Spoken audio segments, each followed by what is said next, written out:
नमस्कार प्यारे बच्चों, कैसे हो आप लोग। मैं आशा करता हूं कि आप सभी अच्छे होंगे और आपकी पढ़ाई भी बहुत ही अच्छी चल रही होगी।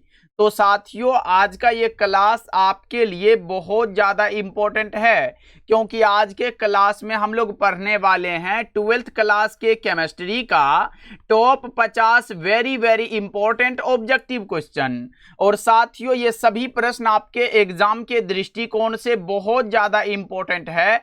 तो इस क्लास को आप लोग बिल्कुल ध्यान से देखिएगा और आज के क्लास में दिए जाने वाले एक एक प्रश्नों को बहुत अच्छे से याद कर लीजिएगा। ओके जी, तो चलिए फिर क्लास को स्टार्ट करते हैं। और भाई मेरे, आप लोग भी आंसर को लगाते चलिएगा, जिससे कि एक एक प्रश्न आपको क्लास में बहुत अच्छे से याद हो जाएगा। देखिएगा, यहाँ पे पहला नंबर सवाल है कि बीसीसी इकाई सेल में मुक्त खाली जगह का प्रतिशत है, यानी कि body centred cubic unit cell में मेरे भाई खाली जगह का प्रतिशत पूछा गया है। तो 32% होता है, क्योंकि भरा हुआ जो होता है वो कितना होता है, तो 68% होता है। तो 100 में से 68 को घटाओगे तो आपका यहाँ पे खाली 32% बच जाएगा। ऑप्शन नंबर ए हो जाएगा। चलो आगे बढ़ते हैं। दूसरा नंबर सवाल का जवाब आप लोग बताएंगे। यहां पे है कि निम्नलिखित में कौन से जोड़े क्रमशः चतुष्फलकीय वाइड और अष्टफलकीय वाइड होता है। तो कौन सा होता है, तो ये HCP और CCP होता है। तो 2 नंबर सवाल का जवाब आपका सी हो जाएगा। चलिएगा आगे बढ़ते हैं। तीसरा नंबर सवाल आपके सामने आ चुका है और पूछ रहा है कि एक धातु का रवाकरण हेक्सागोनल क्लोज पैक यानी कि HCP संरचना में होता है, तो धातु का कोऑर्डिनेशन संख्या क्या हो जाएगा। कोऑर्डिनेशन नंबर यहाँ पे पूछा गया है HCP का, तो आप बताओगे भैया अगर एटॉमिक नंबर पूछता है, एटम पूछता है, तो इसमें 6 होता है और कोऑर्डिनेशन नंबर इसमें 12 होता है। तो यहां पे हमारा correct answer option number A हो जाएगा। चलो आगे बढ़ते हैं। चौथा नंबर सवाल का जवाब आप लोग बता के चलिएगा। पूछा जा रहा है कि ब्रैग के समीकरण का सही रूप निम्नलिखित में कौन सा है। ब्रैग समीकरण आप लोग पढ़े हो ना, क्या पढ़े हो कि एन लेमडा बराबर 2d साइन थीटा होता है। क्या होता है, एन लेमडा बराबर 2d साइन थीटा। तो आपका सही जवाब ऑप्शन नंबर ए होगा 4 का।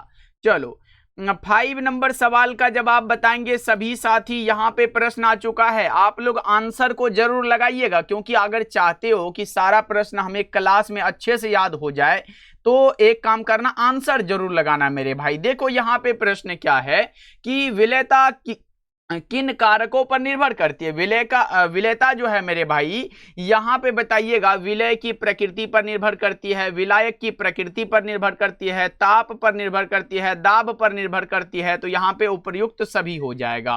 तो ऑप्शन नंबर डी आपका बिल्कुल करेक्ट है। चलिए आगे बढ़ते हैं। अगला प्रश्न का जवाब आप लोग बताइएगा। यहां पे प्रश्न है कि ठोस की जल में विलेयता ताप बढ़ने पर सामान्यतः क्या होता है। तो ताप बढ़ने पर बढ़ जाती है। 6 का राइट आंसर ए हो जाएगा। चलिएगा 7 नंबर सवाल आपके सामने आ चुका है मेरे भाई और पूछा जा रहा है, द्रवित सोडियम क्लोराइड के वैद्युत अपघटन में एनोड पर क्या प्राप्त होता है। एनोड है मैंने बताया था, अगर आपसे कैथोड पूछेगा तो क्या बताओगे। कैथोड पर हमें सोडियम धातु प्राप्त होती है और एनोड पर क्लोरीन गैस। करेक्ट आंसर आपका ऑप्शन नंबर सी हो जाएगा। क्या बता रहे हो, ऑप्शन नंबर सी आपका बिल्कुल करेक्ट है भाई। चलो आगे बढ़ते हैं। 8 नंबर सवाल का जवाब बताओ आप लोग। NaCl के जलीय विलयन में विद्युत अपघटन से कौन सी गैस प्राप्त होती है। यहां पे जलीय विलयन है, तो इसमें हाइड्रोजन H2 गैस और Cl2 गैस दोनों प्राप्त होती है। करेक्ट आंसर आपका ऑप्शन ए हो जाएगा। चलो आगे बढ़ते हैं। 9 नंबर सवाल का जवाब बताएंगे। सेल, यहाँ पे जिस सेल में विद्युत अपघट्य का विलयन लेकर विद्युत अपघटन किया जाता है उसे क्या कहते हैं। तो विद्युत अपघटनी सेल कहते हैं। आपका सही जवाब ऑप्शन नंबर बी हो जाएगा। चलो जी आगे बढ़ते हैं। 10 नंबर सवाल का जवाब बताइएगा। उससे पहले मेरे भाई एक इंपॉर्टेंट बात है, अगर आप हमारे द्वारा तैयार फिजिक्स, केमिस्ट्री और बायोलॉजी के इंपॉर्टेंट क्वेश्चन का नोट्स अभी तक नहीं लिए हो तो जरूर ले लीजिएगा, क्योंकि बहुत सारे साथी नए जुड़े होंगे, उसको पता नहीं है। तो मेरे भाई हमारे द्वारा दिया जाता है गारंटी वाला नोट्स, जिसमें कि आपको फिजिक्स, केमिस्ट्री और बायोलॉजी में वही क्वेश्चन दिया जाएगा जहां से आपके पेपर में प्रश्न हर एक बार पूछे जाते हैं। तो आप उस नोट्स को जरूर जरूर परचेज कर लीजिएगा। फिजिक्स, केमिस्ट्री और बायोलॉजी आपको मात्र 199 रुपए में मिल जाएगा और हमारे तरफ से आपको हिंदी और इंग्लिश का नोट्स बिल्कुल फ्री मिल जाएगा। इसी के साथ आपको हिंदी और इंग्लिश का नोट्स हमारे तरफ से फ्री मिलेगा मेरे भाई। तो आप यहाँ पे 70 70 82 16 85 नंबर पे कॉल या मैसेज कर सकते हो कि भैया हमें 199 वाला नोट्स परचेज करना है। चाहे आप हिंदी मीडियम से हो या फिर इंग्लिश मीडियम से हो, ये दोनों के लिए तैयार है। तो जल्दी जल्दी से इस नंबर पे कॉल कर लीजिएगा या फिर व्हाट्सएप मैसेज कीजिएगा, ये आपको मिल जाएगा। ओके, चलो देखो यहाँ पे प्रश्न है कि फैराडे ने विद्युत अपघटन के नियम कब दिए थे? तो 1832 में दिया था। करेक्ट आंसर आपका ऑप्शन नंबर बी हो जाएगा। चलो जी आगे बढ़ते हैं, अगला प्रश्न का जवाब बताइएगा। यहां पे प्रश्न है कि फैराडे के प्रथम नियम का गणितीय रूप क्या है? तो आपने पढ़ा होगा m समानुपाती ct होता है, m बराबर z ct होता है। z एक नियतांक है जिसे हम विद्युत रासायनिक तुल्यांक बता के चलते हैं। तो यहां पे क्या हो जाएगा? ऑप्शन नंबर ए बिल्कुल सही है। चलो आगे बढ़ते हैं, 12 नंबर सवाल का जवाब बताइएगा। समीकरण m बराबर जेड सिटी में z क्या दर्शाता है? तो z जो है ना, ये विद्युत रासायनिक तुल्यांक को दर्शाता है। जस्ट मैंने आपको ऊपर बताया मेरे भाई।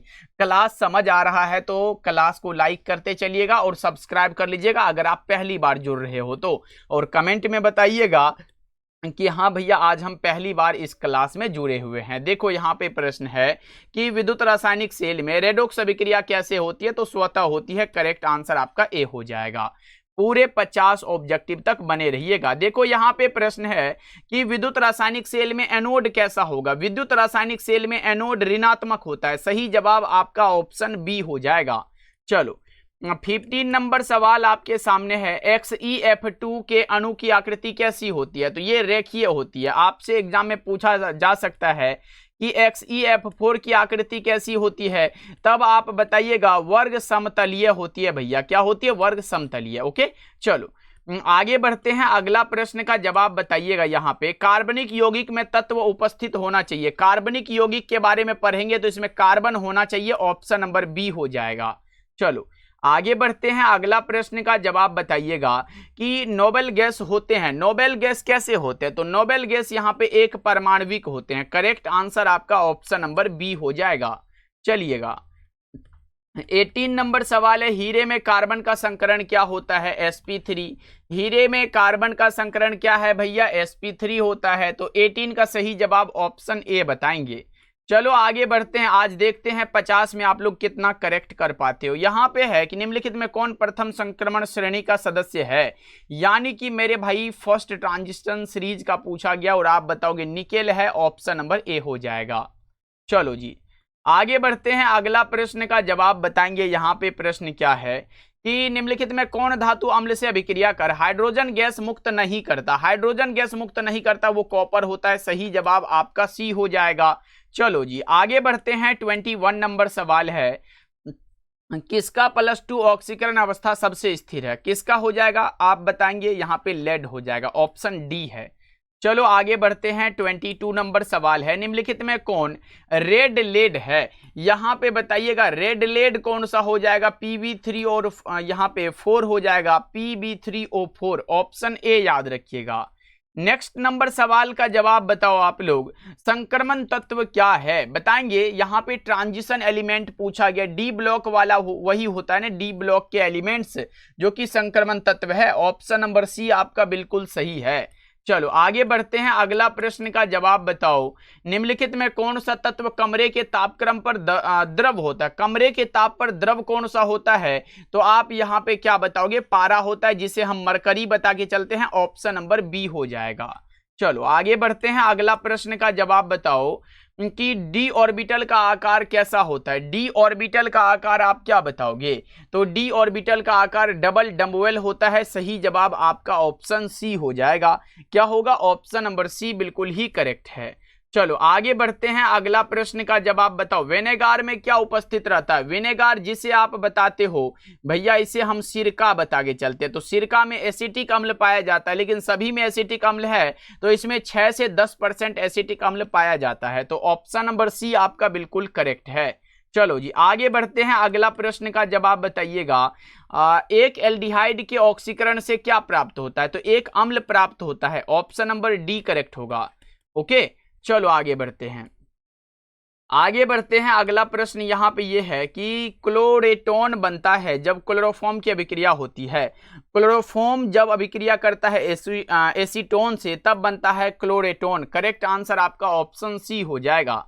नेक्स्ट नंबर सवाल का जवाब बताएंगे बच्चा पार्टी यहाँ पे कि फॉर्मिक अम्ल एवं फॉर्मल्डिहाइड को निम्नलिखित में किसके द्वारा विभेद किया जा सकता है।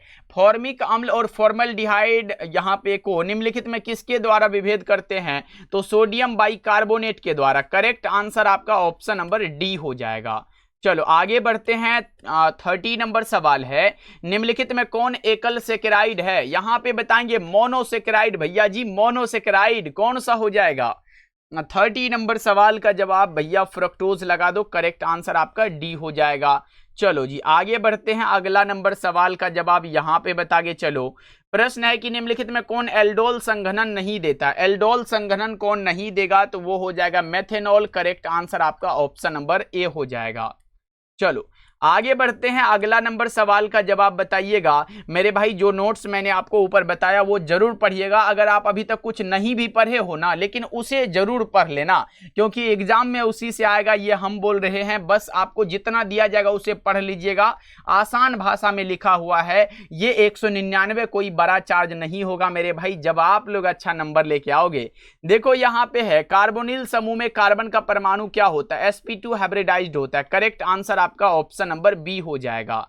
चलो आगे बढ़ते हैं। अगला प्रश्न है कि एक कच्चा पदार्थ जो नायलॉन बनाने में प्रयुक्त होता है कौन सा होता है, एडीपिक अम्ल। ऑप्शन नंबर सी हो जाएगा। नेक्स्ट नंबर सवाल का जवाब बताएंगे। निम्नलिखित में कौन तापदृढ़ प्लास्टिक है। तापदृढ़ प्लास्टिक पूछा गया, कौन सा हो जाएगा। तापदृढ़ प्लास्टिक मेरे भाई कौन सा हो जाएगा, तो ये यहाँ पे बेकेलाइट हो जाएगा। बहुत ज्यादा इंपॉर्टेंट सवाल है, इसे आप जरूर याद रखिएगा, पेपर में लगातार पूछा गया प्रश्न है। आगे बढ़ते हैं। 35 नंबर सवाल है, निम्नलिखित में किस में एस्टर बॉन्ड होता है। एस्टर बॉन्ड किस में होता है बताइएगा, तो टेरिलीन में एस्टर बॉन्ड पाया जाता है। 35 का ए हो जाएगा। नेक्स्ट नंबर सवाल पूछा जा रहा है कि योगशील बहुलीकरण का उत्पाद है। योगशील बहुलीकरण है मेरे भाई द प्रोडक्ट ऑफ यहाँ पे एडिशन पॉलीमरेशन। बताएंगे कौन सा हो जाएगा, फटाफट से बता के चलो कौन सा होगा। 36 नंबर सवाल का जवाब तो भैया पीवीसी हो जाएगा। चलो आगे बढ़ते हैं। अगला नंबर सवाल यहाँ पे है कि पॉलीथीन एक बहुलक है। पॉलीथीन एक बहुलक है इथीन का। करेक्ट आंसर आपका ऑप्शन नंबर बी हो जाएगा। चलो आगे बढ़ते हैं। अगला प्रश्न का जवाब बताओ कि बेकेलाइट क्या है। तो ये जस्ट मैंने आपको ऊपर बताया कि बेकेलाइट एक प्रकार का तापदृढ़ बहुलक है। ऑप्शन नंबर डी आपका सही जवाब हो जाएगा। चलिएगा आगे प्रश्नों को देखते हैं कि ब्यूना एस क्या है। ब्यूना एस में एस का अर्थ स्टाइरिन होता है और ब्यूना एस एक संश्लेषित बहुलक है। ऑप्शन नंबर बी करेक्ट हो जाएगा। चलो जी आगे बढ़ते हैं। अगला प्रश्न है कि निम्नलिखित में कौन यहाँ पे योगशील बहुलक है। जल्दी से बताओ। एडिटिव पॉलीमर पूछा गया, कौन सा होगा योगशील बहुलक। तो उच्च घनत्व वाले पॉलीथीन जो होते हैं ये योगशील बहुलक हैं। ऑप्शन नंबर सी करेक्ट हो जाएगा। अगला प्रश्न का जवाब बताओ। ग्लूकोज में कायरल कार्बन की संख्या है। ग्लूकोज में कायरल कार्बन की संख्या 4 होती है। 41 का ए ऑप्शन बताएंगे भैया। नेक्स्ट नंबर सवाल का जवाब बताओ। यहाँ पे प्रश्न है कि ग्लिसरॉल है। ग्लिसरॉल इज क्या है, तो ग्लिसरॉल को आप ऐसे लिखते हो CH2OH लिखते हो, फिर CHOH लिखते हो और फिर CH2OH लिखते हो, ऐसे करके लिखते हो। तो इसमें आप बताओगे 3 OH समूह है तो ट्राईहाइड्रिक अल्कोहल हो जाएगा। ऑप्शन नंबर डी आपका सही है। अगला प्रश्न का जवाब बता दो आप लोग। प्रश्न यहाँ पे है कि एंजाइम क्या है। तो एंजाइम यहाँ पे प्रोटीन है। एंजाइम क्या है, प्रोटीन है। ऑप्शन नंबर सी हो जाएगा। ये बताओ निम्नलिखित में कौन सा विटामिन है जो जल में घुलनशील है। यहाँ पे वाटर सॉल्युबल पूछा गया है, तो आपने पढ़ा होगा ये विटामिन जो होता है ना भैया, क्या ये विटामिन जो होता है इसको 2 प्रकार से विभाजित किया गया है घुलनशीलता के आधार पर। किसके आधार पर, घुलनशीलता के आधार पर। तो आप कहोगे विटामिन बी और सी जो है ना ये जल में घुलनशील है। किसमें भैया, जल में घुलनशील है। और ए, डी, ई और के ये जो विटामिन है ये वसा में घुलनशील है। तो आप बताओगे भैया यहाँ पे तो जल में पूछा है तो बी और सी हो जाएगा। तो ऑप्शन नंबर सी हो जाएगा। ओके, अब बी में क्या आएगा, B1 भी आएगा, B2 भी आ जाएगा, ये सब याद रखिएगा आप लोग। अगला प्रश्न का जवाब बताओ, ग्लूकोज क्या है? ग्लूकोज मोनोसेकेराइड है, ऑप्शन नंबर ए करेक्ट हो जाएगा। ग्लूकोज का सूत्र C6H12O6 होता है। नेक्स्ट नंबर सवाल का जवाब बताओ। नेक्स्ट सवाल है कि सुक्रोज का सूत्र क्या हो जाएगा? सुक्रोज का सूत्र होगा C12H22O11, C12H22O11, करेक्ट आंसर आपका ऑप्शन नंबर बी हो जाएगा।